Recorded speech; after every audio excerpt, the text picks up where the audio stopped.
Well, today I'm going to tackle a project that I've been procrastinating on for, well, since we left Georgetown. If you've watched in previous videos, you may have seen one where when we entered Georgetown and we went into a slip, the pilings in the slip had 3-inch bolts sticking out of them, and it put a bunch of gouges on the side of the boat. Nothing structural, just chips along the rub rail. And well, today I'm going to try and tackle that, and by no means an expert at this. I've only tried this type of repair maybe a couple of times before, and it comes out well. So we'll see how this works out, and I'll show you the damage first. One look in your eyes and I find it. When you leave in my mind I rewind it. When you got it this good, you don't fight it. Okay, so this is one area where there's 2 chips. Let me put my finger up so you can kind of see the size. They're not very large, but it did a few of them there. And if we go down the rail a little further, we got one right there, 2 more here, and I believe we got a couple over here too. Yeah, these just aren't as deep, but they're there. So that's the damage that was done when we pulled into the slip. And I'm going to repair it now. First thing I'm going to do is sand it out, make sure there's no loose pieces of fiberglass or paint, and then wash it down with some acetone.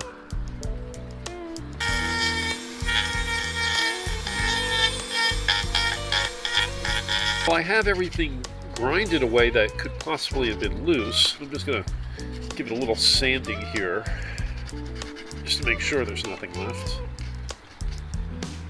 Okay, so now I'll wipe it all down with a little bit of acetone and prepare it for the epoxy. You do that? Yeah. Making major repairs on the sun damaged bushes out front. Good luck. Lines. It's keeping the stripes straight. Ah! Okay, so now I'm just going to clean everything up with acetone so that we're ready to apply the epoxy. So I decided that I'm going to use Marine Tex for the repair. I've worked with this product before and I had some good luck with it. I could very easily just mix up some epoxy and use that as well, but this is already pre-thickened to like a paste consistency, which will be nice because some of the areas that I'm repairing are vertical. And so this will help keep the epoxy in place. Now I'm under no illusion I'm going to get this done in one shot. I think what's going to happen is I'm going to put it on. It's going to get me 95% of the way there, and then I'm going to have to sand and come back and do a second coat. So anyway, that's the plan. We'll see how this all works out. This is a 2-part epoxy with the regular epoxy itself and this catalyst. And I used about half the container so that I can go back and do a second coat if needed.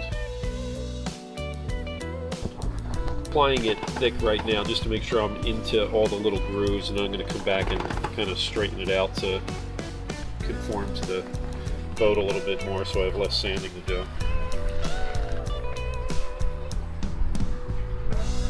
do. Okay, so here's where we're at after one coat. You can see it's not perfect, but it's fairly smooth. And I'll sand it, I'll give it overnight to dry, and then I'll sand it tomorrow, and I'll come back and I'll apply another coat.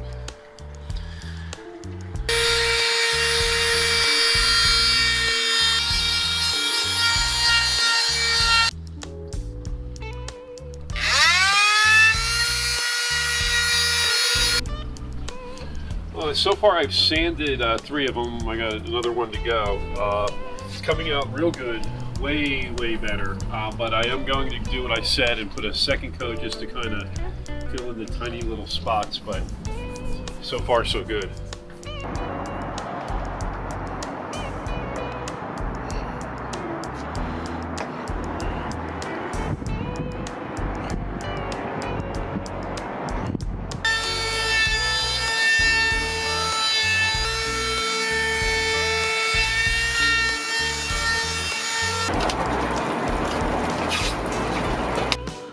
Well, I am mixing paint right now. I have everything taped off. I sanded everything down to, I think 240 was the highest grit I went, and put vapor and tape. And the paint I'm using, I should speak about. I tried to find the actual paint that was used on this boat, but I can't locate what it is. I don't know the name of the manufacturer, and I don't know the color. And I tried about 3 or 4 paints that I bought online or in West Marine, trying to see if I could find the matching color, and I couldn't. So what I did is I went to a supply house for collision centers. This is the type of company that supplies the paints and materials for, you know, when you get your car repaired after it's been in an accident.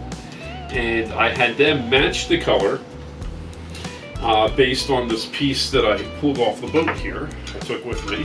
And I had them make basically an auto paint is what this is. And I figure it's got to be close enough, at least for what I'm doing. And we'll see how it goes. I'm going to spray it on, and I have never used a sprayer before. So this is going to be a new experience for me, and hopefully it comes out okay. Can't be any worse than it was before I started, so I figure the worst case scenario is it looks way, way better. Hopefully it looks fantastic.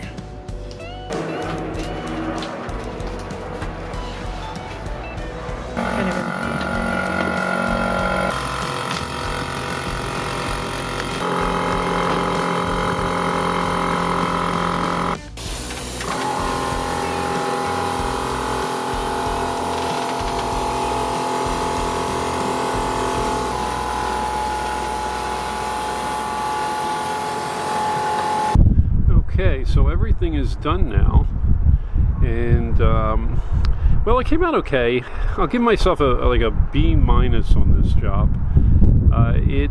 From a foot away, it looks pretty much perfect. But if you were to put your head all the way down on the side of the boat and look and try and find the reflections, you'll see that I have a couple of runs. It's the first time using a spray gun.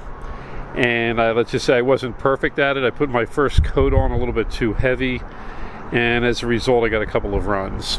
Other than that, I'm pleased with it.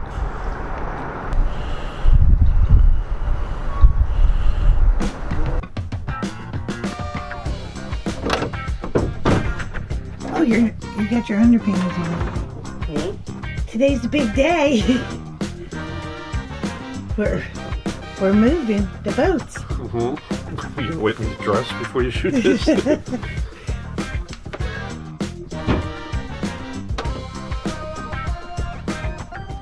Today's the big day. Yep. Moving the boat. Moving the boat for the whole quarter mile from Penn's Landing to Pier 5. And you probably saw us do this a couple of times before, but this is the last time, hopefully, that we're going to do this trip, because we're hoping we're going to keep our boat down south this season. I don't know, Georgia, Florida, South Carolina, one or the other. We'll see. But that's our goal. Yeah, so we can go further south and west. Yeah, because it takes us a couple weeks to get south, and I figure if we stay south to begin with, it gives us a couple more weeks of cruising before hurricane season. Maybe saves a lot in fuel. And I don't know, I mean, we love Philly, but we've been here a long time, so we know the city. And we live close anyway, so we can always come down in our car. Yeah. So we're excited about that. Yep. Got things we got to do. Got to check the oil, air pressure, that type of stuff. I got the block heaters on because it's cold out, and we should be good to go. I don't think there's much we have to do. No.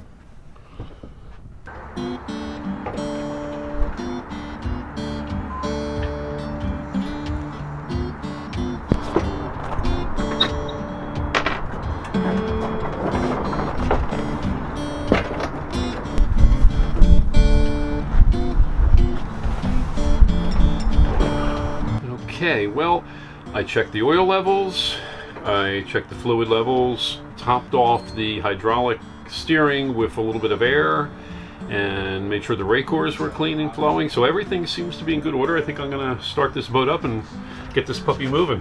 Yeah.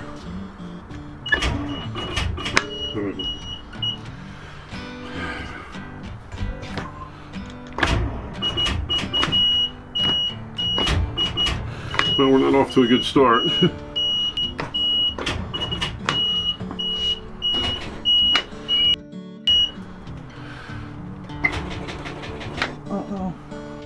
You got one on.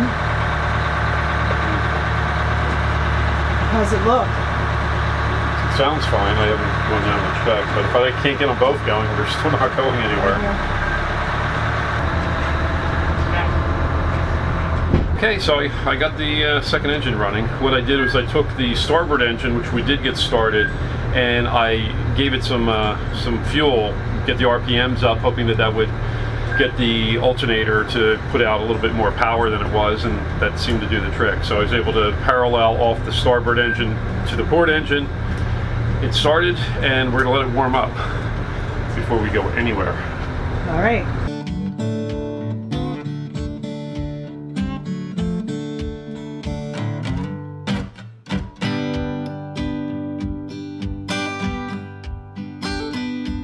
The batteries were dead, which was not a big surprise to us. They're 5 years old, and we're getting weak on the return trip from the Bahamas. Our plan was to replace all of them this winter, and we are just happy we got one last start out of them.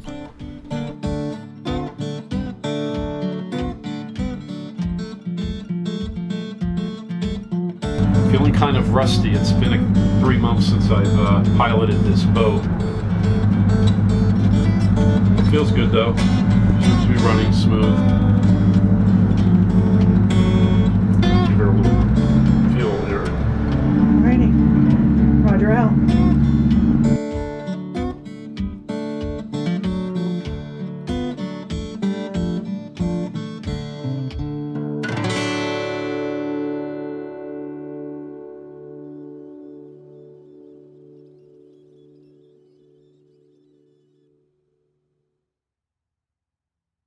Thank you, Gary. Thank you, Kristen. There was whole like 15-foot logs in here. Really? You tried to start it again?